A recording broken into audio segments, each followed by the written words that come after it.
So this is the Sodastream Terra. It's in the black color. I think they've got a couple of different colors, but this is the one I got. It works really well. It comes with one bottle, but they had options to get additional ones as well. And it's pretty simple. It works super easy. It's got one button at the top. It doesn't need any power or battery or anything like that. You just put one of the cartridges back here, and if I remember how to remove it. I'm not sure if I can do that with one hand, but yeah, the cartridge goes in the back and you twist on the bottle.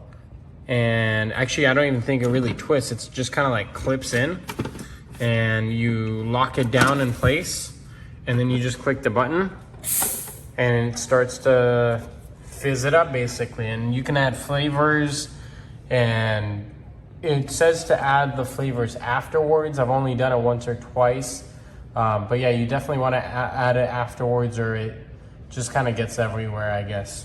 But super easy to use, great value, definitely recommend it.